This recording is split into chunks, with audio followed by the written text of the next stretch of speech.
So we're going to have a few moments of meditation like we normally do. And I invite you today to the mantra is joy.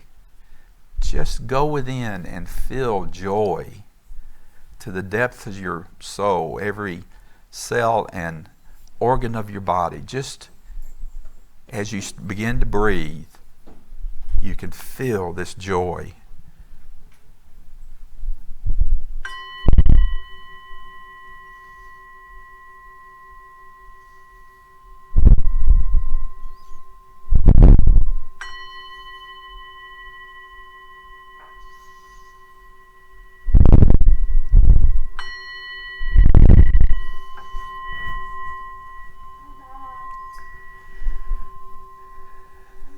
So the sound of the singing bowl reminds us to breathe.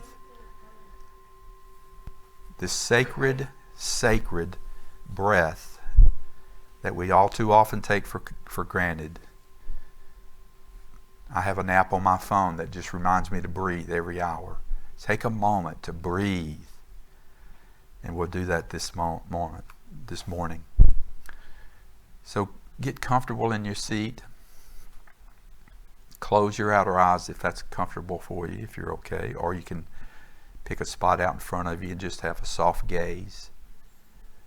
And begin to still your body. In these moments of meditation, you can acknowledge that you have a body, and yet you're choosing to keep it still. That in itself is a meditation practice. Just be still. Be still and know. Be still and know. Every breath you take, you're repeating the pattern of taking spirit into matter and then repeating God's creation of humankind. Every breath is sacred.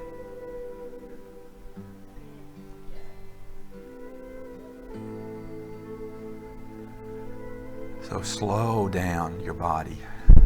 Feel and release any stress that you may be having or holding in your body anywhere.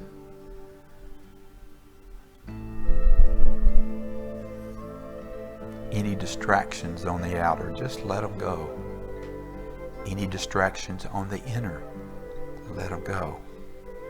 Whether it's thoughts or emotions,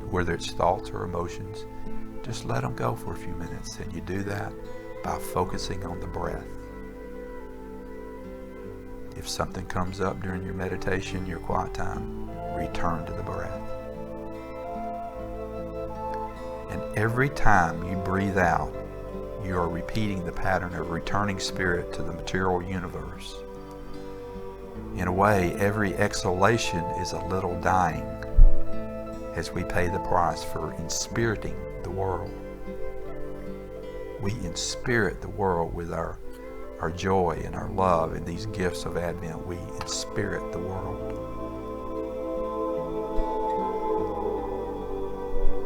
Your very breath, your very breathing models your entire vocation as a human being.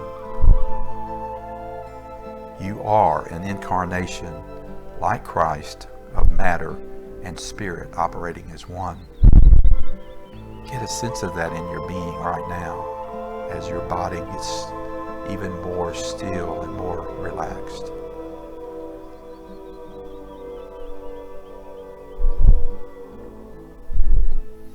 And as we've relaxed the body, we can release the thoughts that fly through the mind just for a moment. We don't have to let them go forever. And if you get attached to something, just return to the breath. Breathe. And as you begin that breath, feel that joy that lives inside of you from being aware that the divine presence of, whether you choose to call it God or universe or Brahman or just breath, it lives inside of you right now.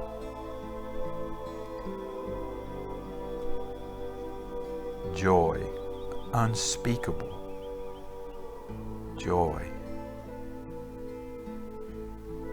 unspeakable joy.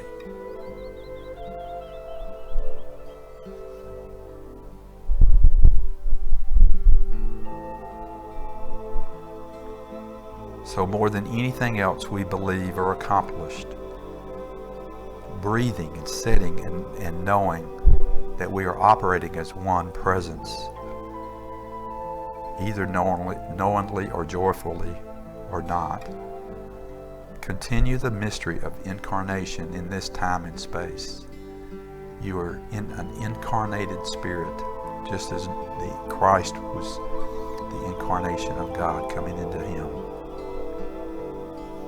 So it is with you. Joy. Rest in this joy in the silence for just a couple of moments. Joy. Joy. The joy of the Christ being born anew in you this morning and throughout this season. Rest in the silence for just a couple moments. In the silence.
Take another deep breath in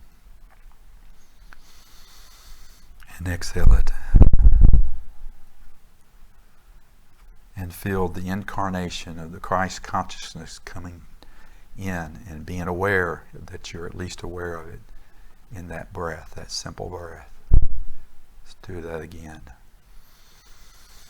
Breathe in and then release fully.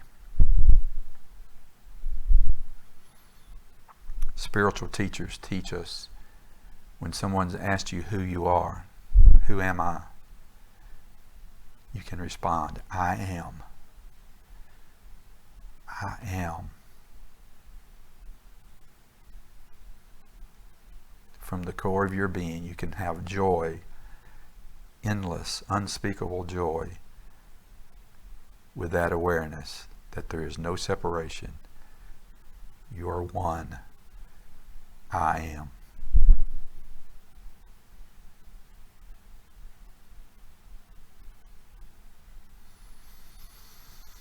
Another deep breath as we close this meditation, and you just say, thank you, Spirit, for this awareness of the Christ consciousness living and moving and having being in me, as me, and through me.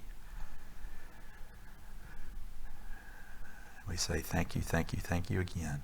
And so it is. Amen. And when you're comfortable, you can open your eyes and move your body.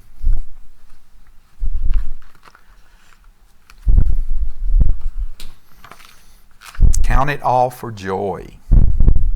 Count it all for joy. That's what Myrtle Fillmore, our co-founder of Unity, that's a statement. Count it all joy. That's a statement she was noted for saying. That was one of her favorite sayings. Found it in several different books of hers. And so as we come into this fourth Sunday of Advent, count it all joy. Count it all joy. Notice it doesn't say count it all for joy. Count it all joy. Everything, count it as joy. So the candle we lit this morning, burning along the other candles, the Advent candles and the Christ candle, is for joy. So what does it mean to count it all joy? In this very practical New Testament letter, James is my dad used to tell me that was his favorite book, and so I refer to it occasionally because it's very practical. There's, in the traditional sense, there's some things that are maybe not quite as appropriate today as it was when it was written 1,500 years ago. But it says, that's where it comes from. My brethren, count it all joy. When you fall into various trials, count it all joy.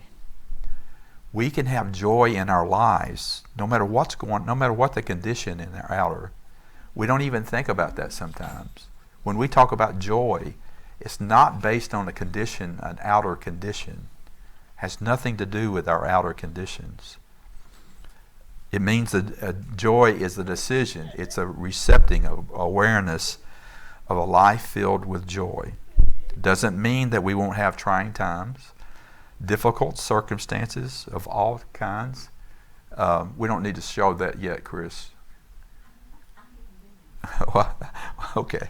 I don't have it yet. Okay. That'll be a joyful moment when I get to that. But it just means that we live from a perspective of the glass half full rather than half empty. So the old saying is you're going to have a white Christmas or a blue Christmas. As far as joy is concerned, we won't have a white Christmas here unless you go to the beach and then it'll be white. But no matter what, white or blue or whatever color, we can still have joy, no matter what's going on. And I'm not talking about whether we have snow or not. Joy versus happiness is sometimes used interchangeably, but guess what? They're not the same. Joy is an inner feeling. It's an inner process. It comes from within. It's something we have to cultivate. Joy is a journey. It's the journey. Happiness is an outward expression. Yeah, happiness brings, even a special moment can bring happiness, and it can turn into joy. Yet the joy comes from within. Joy endures hardships and trials and connects with meaning and purpose. A person pursues happiness, but chooses joy. Real subtle difference if you think about it. And in our spiritual lives, that's what we're here to work on, is cultivating joy. As I was thinking about this, I know some people, and I didn't go to them, I started to. I know some people in my family particularly who just seem grumpy all the time, always criticizing. They don't seem happy. They don't seem joyful, even to those they love. Now, I think a lot of that is habit. I think we just get into that a lot from habit. But it appears, sounds like a judgment. It appears they have no inner joy. If they do, it's not coming out. Developing joy is a choice. So I want to hug my family members who are like this and say, you have a choice. You can live grumpy. You can, criticize the people that you love. And I'm not saying we all do it. We all get that way at times. But if it's a state of being, joy-filled, joyful is a state of being. No matter what is going on the outer, We can have sadness. Sadness is kind of the opposite of joy, compared, according to the psychologist. And yet, we can choose to be joyful. Brene Brown, who we studied last year, or this year, joy is the most vulnerable emotion we experience. Why in the world is joy so? Why would she? And she's a researcher on shame and fear and joy. She studies, and she says joy is the most vulnerable. If you can't tolerate joy, what you do next is to start rehearsing for a tragedy. That kind of messes with your mind a little bit. So why is joy the most vulnerable emotion? It's the feeling that we want more of. It's the feeling that's so terrifying that we avoid it sometimes. In other words, some people may, again, we don't want to be happy, and maybe that's my family members, don't want to be happy, so they, lash out at other people. So in Brene Brown's book, she describes how joy is one of the most vulnerable emotions we can feel as human beings. To experience joy, we're allowing ourselves to experience great risk of the other side. What's the other side of joy? So, we find lots of things that are humorous, especially, seeing your minister up here dressed in pajamas, or me looking out at you dressed in your pajamas. We find many things that make us happy or unhappy. But happiness and joy are not the one and the same. Again, happiness is the elation that accompanies good fortune, while joy is the evidence of God's presence in human experience, in our lives. So Mary Mainen Morrissey, a Unity minister, says joy is not the destination, it's a way of traveling. It's part of the journey. Joy is not something that we strive to achieve, but rather an inner state of mind that expresses outward. And y'all know people who are joyful in the way they live their life and express themselves and are just joyful, versus somebody like family members who are grumpy and criticizing. And, and that's not this one family member I've got who's like that, he got it from his dad. His dad's the same way. He's just a grumpy old man. He can't be joy. He can't have any joy in his life. I'm sure his father probably told him that. So what do we get to do? We get to be the example. We need to be the way shower. That's what we get to do. We can make life better for every person by doing that. We always say, "Be the peace, be the love you wish to see in the world." Well, when we're like that, then we're joyful. When we have peace and love in our life, we're joyful. So in Unity, we metaphysically interpret Advent as Advent as rebirthing of the Christ within, recognizing the divinity within each one of us. We join the Advent season to acknowledge the hundreds of years of Advent season that's been celebrated in the traditional Christian church. And not all denominations even do that. So I think what we've done with this metaphysical interpretation of it is really practical. Related to Christmas, joy is our gladness and gratitude upon realizing the birth of the consciousness within us, within our very own being. What happens when the Christ is born in us? We awaken to our divine identity. We find we are not hopeless, we are faith-filled. We are not weak, we are strong. We are not broken, we are whole. Joy undergirds our human experience if we cultivate it. We are fortified by the knowledge of ourselves as divine human beings, ready for all that is ahead of us. Human experience is a fullness of life that includes happiness and sorrow, success as well as failure, ups and downs, throughout all the human conditions that you can describe and that we know and we see them all the time. The good news is that joy is independent of the outer circumstances in our lives or in the world. It's natural to feel joy during the good times, and it's more challenging to tap that joy that is there in tough times. Cultivating well-being. You remember Brene Brown in her teachings that we studied said 3 things for wholehearted living: courage, compassion, connection. We cultivate that for wholehearted living, and that leads to joy. Joy is an inside job that we must cultivate. So we could have a year-long study about that. How do you cultivate joy? How do you do that? Gratitude is one way. It's a pathway to joy. When we're grateful, we say it all the time here. It's this grateful to be a part of it. Mindfulness is a key to, like I said, I have a app on my phone that you should see my great-grandchildren when the bell goes off on my phone. They go, "What's that, Bob? What's that?" But it reminds me to pause, take a moment, even if it's just for a minute. Most of the time I can take a little longer, but every hour to pause, take a breath, and to be conscious of the breath. We breathe with our unconscious mind, and we don't really acknowledge how much joy there is just by breathing. Gratitude, mindfulness, acts of kindness. Joy is contagious.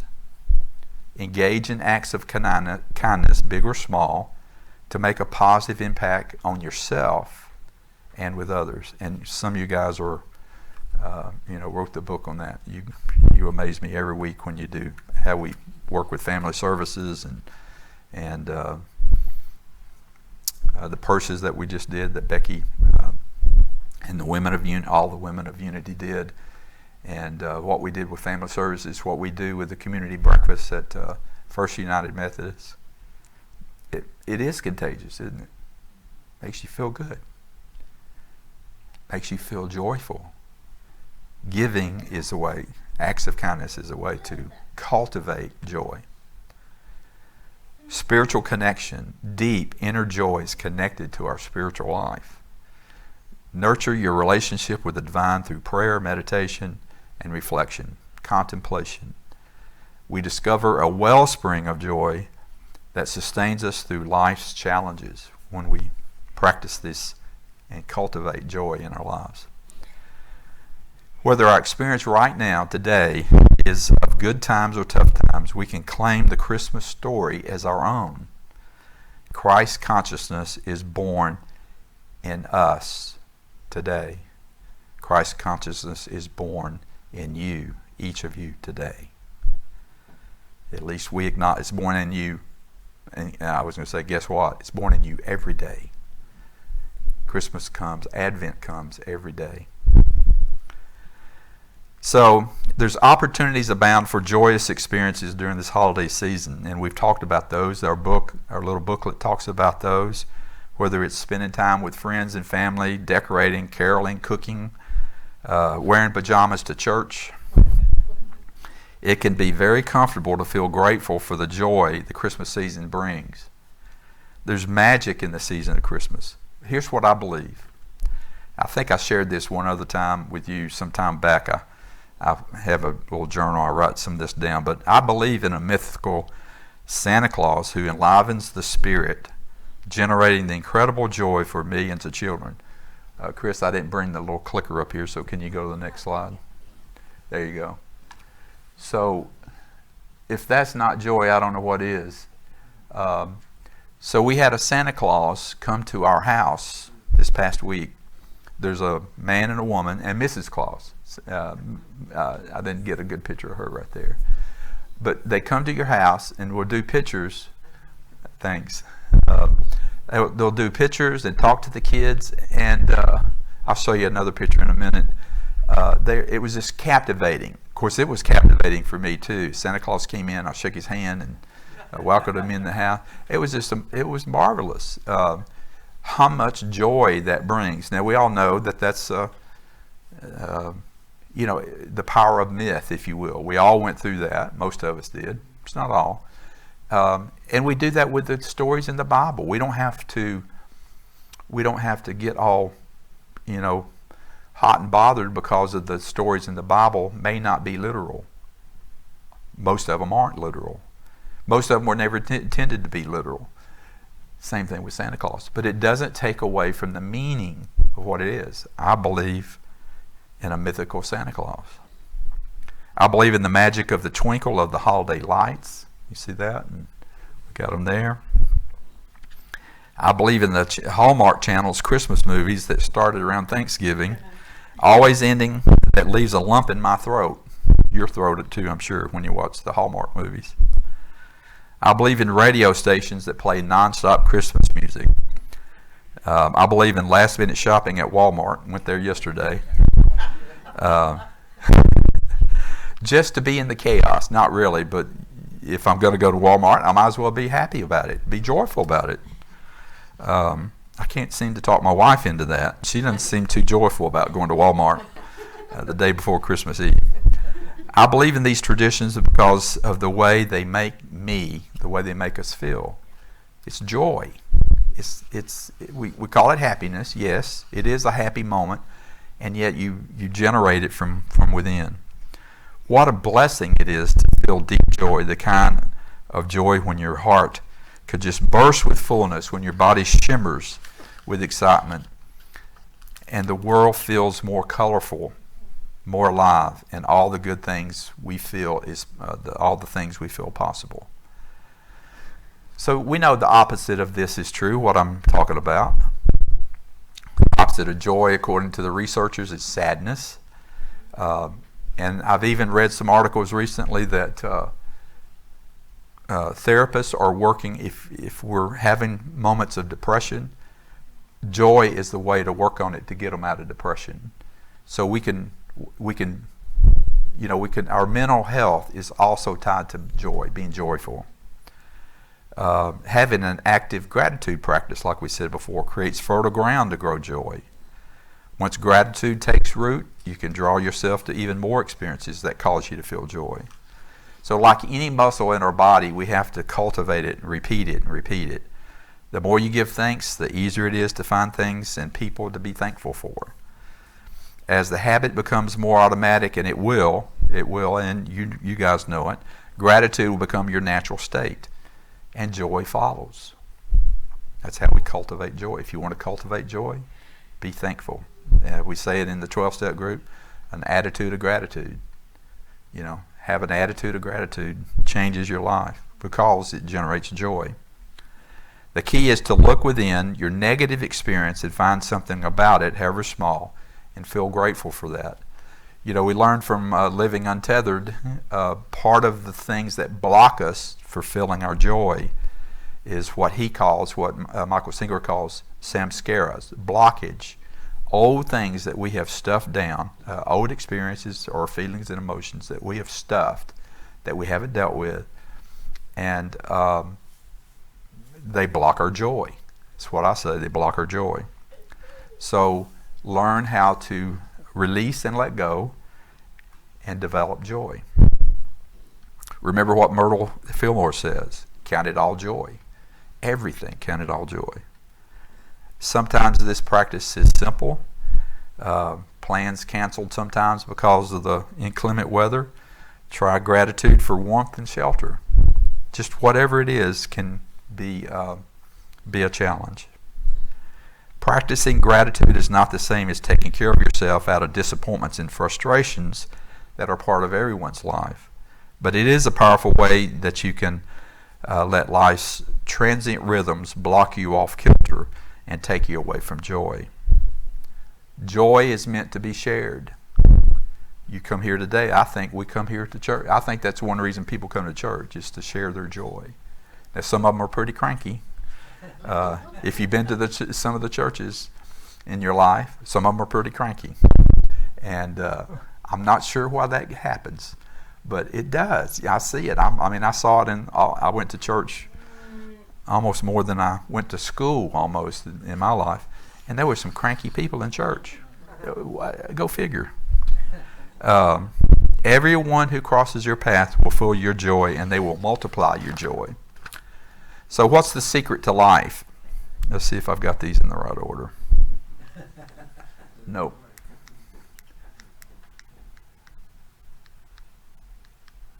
No, they didn't get in there right, so we won't worry about that.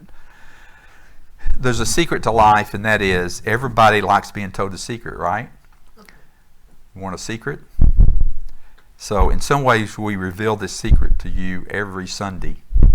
Bill explained it last week with love. Melissa shared it the week before that with peace. Before that, we talked about hope and joy. The greatest joy, the biggest secret, is discovering I am the presence of God. I am the presence of God. How can you not be joyful when we discover that secret? Jesus told us, it is not I but the Father within that does the works. The kingdom of heaven is within you. The biggest way to find the joy is to go within and practice that presence. When we put God first, we find that, and that sounds like almost like religious babble when we say put God first. It's really, the more I know myself, the more I know God, and possibly because that's the way it works. I believe when we do that, we are modern day mystics. We talked about this is the mystical experience of God. We're modern day mystics when we do this. Yes, we feel that everyday worldly matters, but hear the call to come up higher. We hear the call to come up higher. We answer to a higher calling. We don't walk around with a sign proclaiming, I'm a mystic, he's a mystic, everybody should be a mystic. We don't do that. We just live from that place of knowing and being. That place from knowing the consciousness that God is our source, from a place of consciousness of putting God first, and that's there putting ourselves first. I don't have that slide, but you remember, I've told this several times because I keep running across it every time it's a really great slide. I'm sorry you can't see it, but it's a story of a Cherokee. It's a Cherokee wisdom tale. An elder, Michael Singer had it in his book, but it is so poignant about joy today. He was teaching his grandchildren about life. He says to them, there's a terrible fight going on within you. Terrible fight going on between two wolves that live inside of you. One wolf represents fear, anger, greed, arrogance, self-pity, lies, false pride, and ego. The other wolf stands for peace and love and joy, humility, generosity, truth, compassion, and faith. This same fight is going on inside you and every other person. This fight of the two wolves. The children were quiet for a moment, and then one child asked, Grandfather, which wolf will win? Which wolf will win? Most of you know the answer. The one you feed. The one you feed. So powerful. And if you feed it with joy and gratitude and mindfulness and service, guess which one wins? Create gratitude in your life by feeding the wolf of peace, love, joy, and humility. When you do, it leads to joy overflowing, joy unspeakable. All the mystical teachers talk about that. Charles Fillmore wrote, unspeakable joy, glory, and eternal life promised to those who with unselfish devotion strive to develop the Son of God, the child of God, child of consciousness within each of ourselves. So join me in a closing prayer, short closing prayer. This Christmas, may you know, pure joy that comes from the presence of being present in the presence. Because, dear God, your Spirit is within me, there is joy also within me. Whenever I feel as if some person, incident, or situation has taken away my joy, I pray that I give myself the spirit of Christmas. Give yourself that gift. I pray that I pause in the stillness of the moment, and again, for joy to be renewed by the awareness of the divine presence within me. So, divine source of joy, as we conclude our time together on this fourth week of Advent, we thank you for the gift of joy that permeates our life. May we carry the light of joy with us, share it with others, and embodying the truth of the season, the true reason for the season, Guide us on the path of joy, and may our lives be a reflection of your boundless love. Amen. So I invite you to commit yourself to the birth of the Christ consciousness within you, and cultivate the inner joy with the gifts of love, faith, hope, and peace. Namaste.